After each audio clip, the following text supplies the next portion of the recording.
คุณรู้ไหมที่สปป.ลาวมีชนเผ่ามากถึง50ชนเผ่า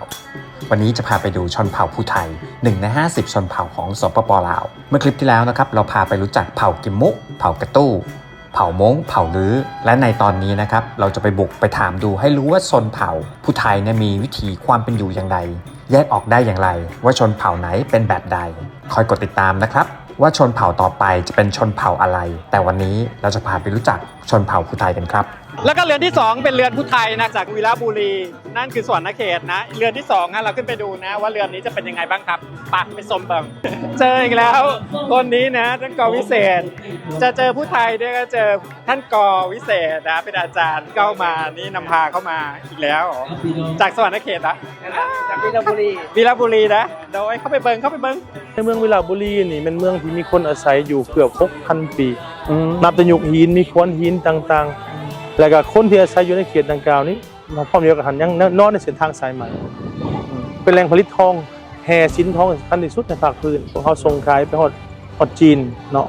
แล้วก็หมายความว่าเส้นทางดังกล่าวนี้มีการค้าขายมาหลายพันปีแล้วแต่เมื่อก่อนหันคนบรูมันย้ายมาอยู่เมืองวีระบุรีในก่อนคนภูไทยแต่คนภูไทยเนี่ยระยะสุดท้ายระยะหลังสุดนี่มันเกือบ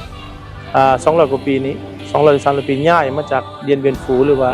นาน้อยอ้อยหนูของเวียดนามอยู่เมืองแถนปัจจุบันนี้ลงมาอยู่มาสร้างบ้านเมืองขึ้นอยู่ในเมืองวีระบุรีแต่เฮาเลยเอิ้นชื่อเมืองวังอ่างคำรวมกับชนเผ่าบรูแต่เฮาเมื่อเกือบ200 ปีขึ้นหลังเกือบ2 ศตวรรษขึ้นหลังคนภูไทยในเขตดังกล่าวได้ถือกวดต้อนไปอยู่อาศัยอยู่ใน2ฝั่งของแม่น้ำคลองโดยเฉพาะมันอยู่สำหรับอยู่ประเทศไทยจะมีอยู่นครพนมจะมีอยู่สกลนครกาฬสินธุ์และมุกดาหารโอ้มิน่าล่ะผมไปที่สถานทูตลาวเนี่ยผมเจอกลุ่มภูไทยเนี่ยค่อนข้างเยอะมากๆเลยแม่นแต่คนภูไทยนี่มีอัตลักษณ์อันพิเศษอันหนึ่งคนภูไทยนี่เป็นคนที่ว่าเป็นนักปราชญ์อาจารย์หลายเป็นผู้ที่มีความรู้เป็นปัญญาชนหลายโดยเฉพาะแม่นขาอยู่ฝั่งลาวครูบาอาจารย์ที่มีชื่อเสียงนี้สิแม่นยทานมหางอนดำรงบุญนี่เป็นผู้ไทยบ้านนากะลาแต่เฮาอยู่เมืองสองคอนแล้วก็แม่นอยู่ฝั่งไทยแม่นหลวงปู่จามหรือหลวงปู่ดังๆภาคอีสานไทยนี่ในสายวัดป่านี่แม่นคนชาติภูไทยหลวงปู่มั่นก็ยังเคยบอกว่าภูไทยเป็นเชื้อสายของพระเวสสันดรเมื่อก่อนหันคนภูไทยแม่นออกมาจากเมืองวีระบุรีนี่เอาไปอาศัยอยู่เขตต่างๆของภาคแต่ยังรักษาเอกลักษณ์อัตลักษณ์เป็นรูปแบบเฉพาะของชาวภูไทยไว้การนุ่งถือการปากว่าอาหารการกินซึ่งวีระบุรีได้ค้นคว้าประวัติศาสตร์ดังกล่าวนี้เขามีอาหารภูไทยเอกลักษณ์และมีการนุ่งถือเป็นเอกลักษณ์แล้วสำหรับการเสียงว่าเสียงจานยังเป็นเอกลักษณ์เฉพาะอีกอันนี้พวกเขาจะรักษางานนี้ไว้แล้วแต่ละเรือนนะฮะข้างล่างก็จะมีแนวกินของคนแต่ละชนเผ่านะแล้วนี้ผมอยู่หน้าเรือนภูไทยครับนี่แนวกินของเผ่าภูไทยนะเดี๋ยวเขาจะตำบักพุงให้ผมกินแต่ว่าเป็นแนวของเผ่าภูไทยครับซึ่งจริงๆแล้วตำบักพุงเป็นอาหารสากลของสปป.ลาวนะไทยก็คือกันแต่ความต่างคืออะไรของชนเผ่าแต่ละชนเผ่านี่รสชาติวิธีการต่างกันครับไปหาแนวกินที่สปป.ลาวของกลุ่มชนเผ่ากันครับ นี่เผ่าภูไทยเด้อโอ้ยคนตามก็งามหลายเนาะออกมาแซ่บแน่นอนนี่ปีหนึ่งก็เจ้ามีครั้งหนึ่งนะแต่ว่าติดตามกันนะครับเพราะว่าจริงๆแล้วสวนประดาเผ่าแห่งนี้เนี่ยเขาจะจัดตลอดนะครับมีกิจกรรมเสมอนะฮะก็เลยว่ารอชมข่าวกันนะครับว่าถ้าข้าเจ้าจัดเมื่อไหร่มีงานดีๆอย่างนี้อีกเนี่ยก็จะพาไปเบิ่งพาไปซิมกันครับอันนี้สีงามเราจะต้องพับครึ่งบอพับครึ่งอย่างนี้บอใส่เลยอย่างนี้เลยใส่เลยอย่างนี้เลยเหรอได้คือนายกอุ้ยอันนี้ผมได้แล้วเด้อมาที่เผ่าภูไทยนะผมก็ต้องมาซื้อผ้าภูไทยครับซึ่งงามหลายๆเลยคุณดูในนี้เรียกว่าไหมเป็นแพรไหมโดยไหมม่อนวิธีการก็คือเราก็จะอย่างนี้เลยโรยห้อยอย่างนี้เลยแม่ผู้ชายจะใส่อย่างนี้แล้วผู้หญิงจะเบี่ยงอย่างนี้เป็นเบี่ยงแบบนี้โอ้ยงามเลยได้แล้วได้อันหนึ่งจะปลาที่ว่าปลานีดลายนี่คือทอมือแล้วเนาะเจ้าทอมือกันผู้ชายเนาะคือว่าหัดเอวก็ได้หรือเบี่ยงนี้ก็ได้แล้วก็หัดเอวมันก็มันจะเป็นอย่างนี้กับบ่งามอย่างนี้บ่งามเป็นเป็นเอียงแนวนี้ผู้ชายจะเห็นแนวนี้บ่ได้ผู้ชายต้องเป็นแนวนี้เป็นแนวนี้คือเมื่อกี้อันนี้เด้อเรียบร้อยขอบใจหลายๆได้แล้วคุณไม่ต้องไปถึงที่สวรรณเขตเลยได้แม่นบ๊อบวีระบุรีเมืองวีระบุรี อนเขต อ่านะเน่มาที่สวนแม่ดาเผาก็ได้งานผ้างามๆของเมืองวีรบุรีเลยเนาะ เจ้าปลากระเต่าอันนี้เหรอ แกงบอนนิน แกงบอนนิ่น การบอนนิน แกงบอนนิ่น มาเรือนผู้ไทยครับต้องมากินแนวกินมาหาแนวกินแบบผู้ไทยนะ อันนี้เขาตำมาเดี๋ยวจะมาดูว่าแซ่บขนาดไหนนะฮะนี่ขาดไปได้เด้อข้าวเหนียวเด้ออันนี้คือเขาบอกว่าบอนนินน่าจะแบงบอนนิน อันนี้แกงบอนนิ่นอันนี้เจ้าขี้สูตร เจ้าขี้สูตรคืออย่าง อันนี้ละแจ้วปลากระเต่า หอม ปลากระเต่า ปลาก อั ระ น เต่า นี้เจ้าขี้สูตรลองสิแกงใหม่ฮ้อน หืม ๆได้บ่ ครับ ไม่ได้กินได้บ่ ได้ครับ เอามาสิมาซิมเด้อมาซิม แตกต่างเลยเด้อหืมผู้งามตำให้แซ่บหลาย คนจะงามตำกระแซ่บ แซ่บแท้แซ่บแท้แซ่บหวานนี้ ปลาแดกกันปลาแดกสดเด้อปลาแดกสุกแล้ว อืมแซ่บมากินนำกัน แก้วขี้สู้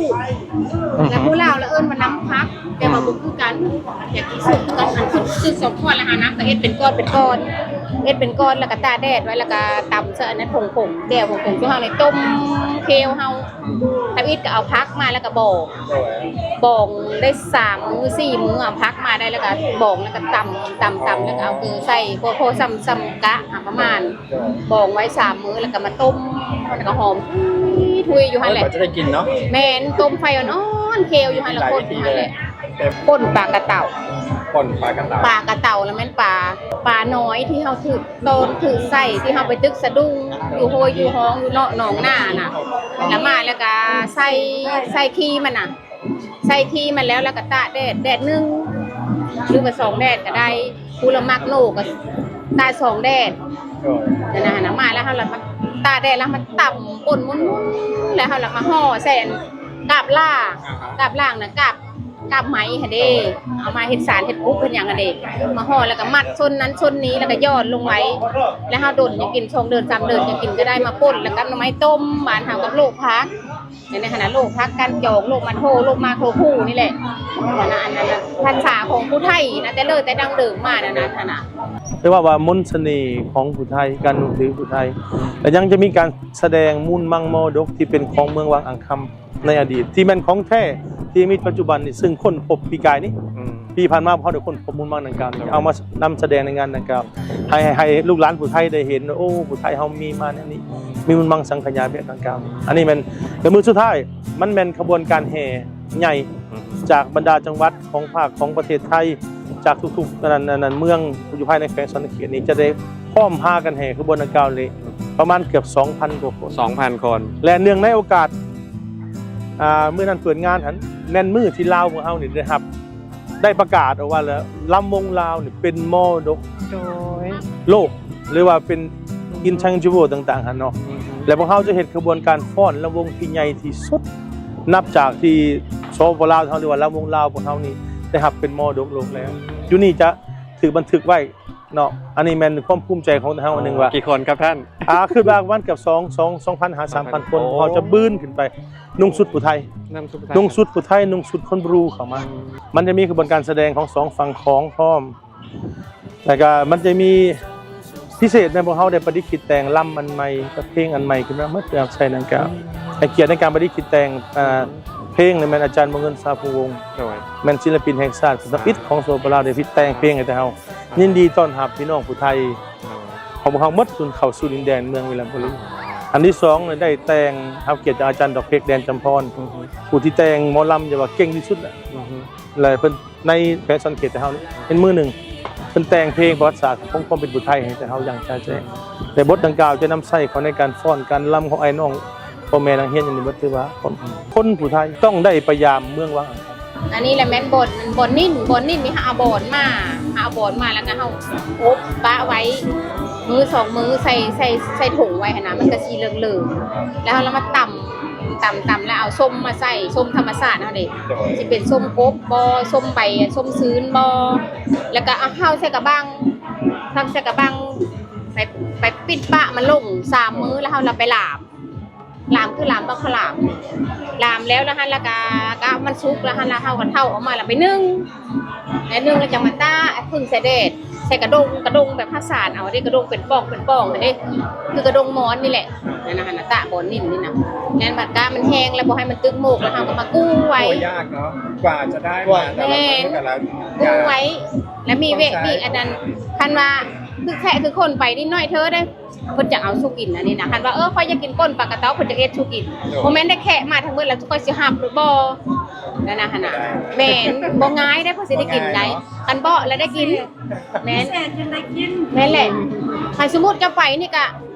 ไปก็เฮ็ดต้มกบต้มปลาเฮ็ดอันอื่นให้เจ้ากินลาบก็ลาบไก่ลาบหมูลาบซีนแต่ว่าค่อยอยากกินพื้นบ้านสุเจ้าเด้อล่ะค่อยหาให้กินนั่นน่ะอันวิถีชีวิตของผู้ไทยทางนั้นนั่นน่ะได้ ถ้าเว้าซับเป็นหมายความว่าไดเกิดเป็นผู้ไทยนี่ครั้งหนึ่งในชีวิตต้องได้พยายามเมืองวังอ่างคำดินแดนกกเหงาเผ่าผู้ไทยเขาตั้งสโลแกนไว้นะ อย่างนี้นี่เองนี่ผมเข้ามาสปป.ลาวนะเข้ามาในแต่ละเมืองนะแล้วคราวนี้ผมได้เข้ามาที่เมืองวีระบุรีได้เข้ามารู้เกร็ดเล็กเกร็ดน้อยการใช้ชีวิตแล้วก็ประวัติศาสตร์ทั้งไทยทั้งลาวไปพร้อมๆกันเลยโอ้ต้องขอบคุณท่านเจ้าเมืองมากๆเลยครับ จ้าขอบใจ หลายๆ จ้า ผูกสัมพันธ์สู่ลูกหลานเล